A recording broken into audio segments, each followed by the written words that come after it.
শ্রাবণ মাস দেবাদিদেব মহাদেবের মাস। শ্রাবণ মাসের তৃতীয় ও বড় সোমবারে একটি বিশেষ ফুল ও শস্য অর্পণে হবে সকল মনস্কামনা পূর্ণ। নমস্কার বন্ধুরা, আর একটা নতুন ভিডিওতে আপনাদের সবাইকে স্বাগত। বন্ধুরা, আশা করছি ঈশ্বরের আশীর্বাদে আপনারা সকলেই ভালো আছেন, সুস্থ আছেন। চলছে শ্রাবণ মাস। আমরা প্রত্যেকেই জানি বছরের মাসগুলির মধ্যে শ্রাবণ মাস ও সপ্তাহের দিনগুলির মধ্যে সোমবার দিনটি হলো দেবাদিদেব মহাদেবের দিন। তাই শ্রাবণ মাসে সোমবারের গুরুত্ব আরও বিশেষ। শ্রাবণ মাসের প্রথম ও দ্বিতীয় সোমবার চলে গেছে, সামনেই আসতে চলেছে শ্রাবণ মাসের বড় ও তৃতীয় সোমবার। অনেক বন্ধুরাই জানেন না যে শ্রাবণ মাসের তৃতীয় সোমবারে কোন বিশেষ শস্য ও ফুল শিবলিঙ্গে নিবেদন করলে মনস্কামনা পূর্ণ হয় এবং জীবনের সমস্ত সমস্যা দূর হয়। আজকের ভিডিওতে এই বিষয়েই আলোচনা করব, তাই আপনাদের কাছে অনুরোধ করব আজকের ভিডিওটি স্কিপ না করে সম্পূর্ণ দেখবেন। ভিডিওটি দেখে যদি আপনাদের ভালো লাগে তাহলে ভিডিওটিকে অবশ্যই একটি লাইক করবেন, আর যারা এই চ্যানেলে নতুন এসেছেন তারা অবশ্যই চ্যানেলটিকে সাবস্ক্রাইব করবেন এরকম নিত্য নতুন ভিডিও দেখার জন্য, এবং ভিডিওটিকে নিজের আপনজনদের সাথে শেয়ার করতে ভুলবেন না, যাতে তারাও ভিডিওটি দেখে উপকৃত হয়। তো চলুন বন্ধুরা, আজকের মূল বক্তব্য শুরু করা যাক। শ্রাবণ মাসে ভক্ত ও ভগবানের মধ্যে দূরত্ব কমে যায়। মনে করা হয় শ্রাবণ মাসে দেবাদিদেব মহাদেব ও মাতা পার্বতী কৈলাস ছেড়ে মর্তধামে বিচরণ করেন এবং ভক্তদের সকল মনস্কামনা পূর্ণ করেন। তাই তো শ্রাবণ মাসের জন্য মহাদেবের ভক্তরা সারা বছর অপেক্ষা করে থাকেন। মনে করা হয় এই মাসে ব্রত উপবাস করে বাবার নামে উপোস রেখে ভক্তি ও নিষ্ঠার সাথে যদি বাবার পুজো করা যায় তাহলে দেবাদিদেব ও মাতা পার্বতী ভক্তের ডাকে সাড়া না দিয়ে পারেন না। তাই তো শ্রাবণ মাসে মন্দিরে উপচে পড়ার মতো ভিড় দেখা যায় এবং কাঙ্ক্ষিত ফল লাভের জন্য দেবাদিদেব মহাদেবের অভিষেক ভক্তরা করে থাকেন নানা রকম জিনিস দিয়ে। এই শ্রাবণ মাসে দেবাদিদেব মহাদেবের রুদ্রাভিষেক হয়। অনেকে পঞ্চামৃত দিয়ে দেবাদিদেব মহাদেবের অভিষেক করেন। এই পঞ্চামৃত কিভাবে বানাবেন? পঞ্চামৃত বানাতে দুধ, দই, ঘি, মধু এবং শর্করা অর্থাৎ চিনি, এই 5টি সামগ্রী একত্রে মিশিয়ে পঞ্চামৃত বানানো হয় এবং এই পঞ্চামৃতর মধ্যে সামান্য সিদ্ধি পাতা মিশিয়ে সেটিকে শিবলিঙ্গে অর্পণ করা হয়। মনে করা হয় শ্রাবণ মাসেই সমুদ্র মন্থনের ঘটনা ঘটেছিল। সমুদ্র মন্থন থেকে উত্থিত হলাহল বিষ পান করে দেবাদিদেব মহাদেব হয়ে উঠেছিলেন নীলকণ্ঠ এবং বিষের প্রভাবে তার সমগ্র শরীর শীতল হয়ে যাচ্ছিল।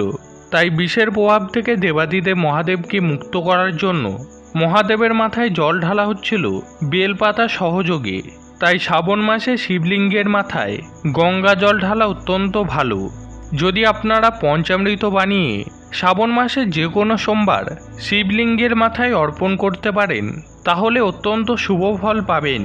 তার সাথে অবশ্যই দেবাদিদেব মহাদেবের প্রিয় পুষ্প অর্পণ করতে ভুলবেন না। দেবাদিদেব মহাদেবের প্রিয় ফল অর্পণ করবেন এবং একটি শস্য অবশ্যই নিবেদন করবেন। শিবপুরাণে নানা রকম শস্য ও ডাল দিয়ে শিবলিঙ্গ অভিষেকের কথা বলা হয়েছে, যেটি মহাশিবরাত্রিতে করা যেতে পারে। তার সাথে সাথে শ্রাবণ মাসের সোমবারেও শস্য এবং ডাল দিয়ে শিবলিঙ্গ অভিষেক করলে মনস্কামনা পূর্ণ হয়। এবার সবার মনস্কামনা তো এক নয়, যার যেমন মনস্কামনা সেটি পূরণ করার জন্য শ্রাবণ মাসের সোমবারে শিবলিঙ্গে সেই শস্য অর্পণ করা উচিত। এতে দেবাদিদেব মহাদেব অধিক প্রীত হন। শ্রাবণ মাসের তৃতীয় সোমবারে যেই বিশেষ ফুলটি দিয়ে দেবাদিদেব মহাদেবের পুজো করবেন সেটি হচ্ছে আকন্দ ফুল। আকন্দ ফুল দেবাদিদেব মহাদেবের বিশেষ প্রিয় ফুল এবং শ্রাবণ সোমবারে এই ফুল দিয়ে এবং এই ফুলের মালা দিয়ে শিবলিঙ্গে পুজো করলে বা শিবলিঙ্গ অভিষেক করলে ভক্তের সকল মনস্কামনা পূর্ণ হয়। আকন্দ ফুলও সাধারণত দুটি রঙের হয়, একটি একবারই সাদা রঙের এবং একটি থাকে হালকা বেগুনি আভাযুক্ত। দেখবেন বাজারে যেই আকন্দ ফুল কিনতে পাওয়া যায় সেটি হালকা বেগুনি আভাযুক্ত আকন্দ ফুল, যেটির মালা কিনতে পাওয়া যায় সেটিও হালকা বেগুনি আভাযুক্ত। কিন্তু যদি আপনি শ্বেত আকন্দ জোগাড় করতে পারেন এবং নিজের হাতে শ্বেত আকন্দের মালা বানিয়ে শিবলিঙ্গে অর্পণ করতে পারেন তাহলে আপনার সকল মনস্কামনা অবশ্যই পূর্ণ হবে। দেবাদিদেব মহাদেবের বিশেষ প্রিয় ফুল হচ্ছে শ্বেতাকন্দ। যদি শ্বেতাকন্দ ফুল আপনারা জোগাড় করতে না পারেন, তাহলে বাজারে যে হালকা বেগুনি আভাযুক্ত আকন্দ ফুল কিনতে পাওয়া যায়, সেটিও আপনি শিবলিঙ্গে অর্পণ করতে পারেন। আকন্দ ফুলের মালা শিবলিঙ্গে অর্পণ করা অত্যন্ত ভালো। শ্রাবণ মাসে সোমবারে স্বামী স্ত্রী দুইজনে মিলে যদি শিবলিঙ্গে আকন্দ ফুলের মালা অর্পণ করেন, তাহলে হরগৌরী অধিক প্রীত হন এবং সেই ভক্তদ্বয়ে সকল মনস্কামনা পূর্ণ করেন। যদি আপনাদের জীবনে কোনো বাধা বিপত্তি থাকে, তাহলে সেই বাধা বিপত্তি দূর হবে।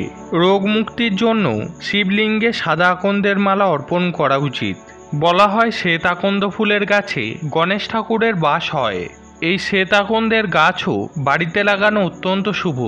যদি শ্রাবণ মাসের সোমবারে বাড়ির উঠানে শ্বেত আকন্দ গাছ লাগানো যায়, তাহলে সেটি বাড়ির বাস্তুতে অনেক ভালো প্রভাব ফেলে থাকে। এর ফলে বাড়িতে সকলের শরীর স্বাস্থ্য অত্যন্ত ভালো থাকে এবং অর্থপ্রাপ্তির যোগ তৈরি হয়। বাড়ির উঠানে যে শ্বেতাকন্দ গাছ লাগানো হবে, সেই গাছটিতে যেই ফুল হবে, সেই ফুলটি দিয়ে আপনি প্রতিদিন আপনার বাড়িতে শিব পূজা করতে পারেন। এতে দেবাদিদেব মহাদেব অধিক প্রীত হবেন। বাবার প্রিয় ফুলের সংখ্যা নেহাত কম নয়। শ্বেতাকন্দ, ধুতুরা, নীলকণ্ঠ, হলুদ কলকে মহাদেবের বিশেষ প্রিয়। তবে বাবার সর্বাধিক প্রিয় যেই ফুলটি, সেটি হলো বেল গাছের ফুল। সুগন্ধি সাদা বেলি ফুলের সাথে তুলনা করবেন না। আমি এখানে কথা বলছি বেল গাছের ফুল। বেল গাছেও ফুল হয়, যদিও সেই ফুল জোগাড় করা অতটা সোজা নয়। এই ফুল দুর্লভ, কিন্তু আপনারা যদি শ্রাবণ মাসে এই ফুল জোগাড় করতে পারেন, তাহলে কোনো মন্দিরে গিয়ে শিবলিঙ্গে অবশ্যই বেলগাছের ফুল অর্পণ করবেন। বেলগাছের ফুল অর্পণ করলে দেবাদিদেব মহাদেব সর্বাধিক বেশি প্রীত হন এবং সেই ভক্তের উপর সারা বছর দেবাদিদেব মহাদেবের আশীর্বাদ বর্ষিত হতে থাকে। কিন্তু যদি সেই ফুল জোগাড় করতে না পারেন, তাহলেও মন খারাপ করবেন না। মহাদেবের অনেক প্রিয় ফুল আছে, তার মধ্যে শ্বেতাকন্দ ফুল শ্রাবণ মাসের তৃতীয় ও বড় সোমবারে নিবেদন করুন।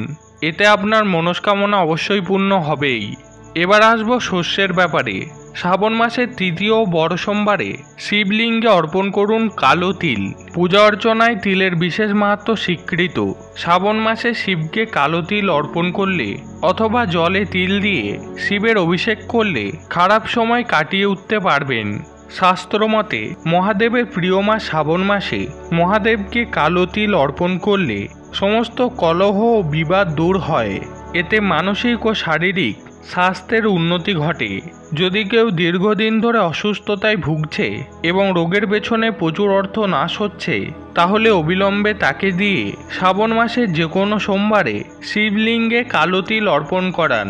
শ্রাবণ মাসে শিবলিঙ্গে কালো তিল আপনারা শুধু অর্পণ করতে পারেন, আবার গঙ্গা জলে মিশিয়েও অর্পণ করতে পারেন, অথবা আপনারা পঞ্চামৃত বানিয়ে তাতে সিদ্ধি পাতা ও তিল মিশিয়ে শিবলিঙ্গে অর্পণ করতে পারেন। সবেতেই আপনারা অত্যন্ত ভালো ফল পাবেন। যদি সম্ভব হয় শ্রাবণ মাসে প্রতিদিন শিব পূজা করুন এবং প্রতিদিনই জলে অল্প কালো তিল মিশিয়ে শিবলিঙ্গে অর্পণ করুন। এর ফলে মনস্কামনা পূর্ণের সাথে সাথে পরিবারের রোগ জ্বালা কলহ বিবাদ অশান্তি ইত্যাদি দূর হবে এবং আপনাদের শারীরিক ও মানসিক স্বাস্থ্যের উন্নতি ঘটবে। অর্থ আগমনের পথও সুগম হবে।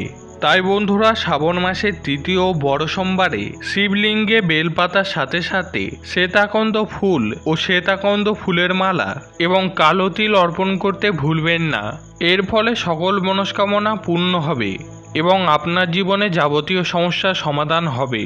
তো বন্ধুরা, আজকে এ পর্যন্তই। ভিডিওটি যদি আপনাদের ভালো লেগে থাকে, তাহলে ভিডিওটিকে অবশ্যই একটি লাইক করবেন। আর আপনারা যারা এই চ্যানেলে নতুন এসেছেন, তাদের কাছে অনুরোধ, চ্যানেলটিকে অবশ্যই সাবস্ক্রাইব করুন। তো সবাই ভালো থাকবেন, সুস্থ থাকবেন। জয় শ্রীকৃষ্ণ, রাধে রাধে।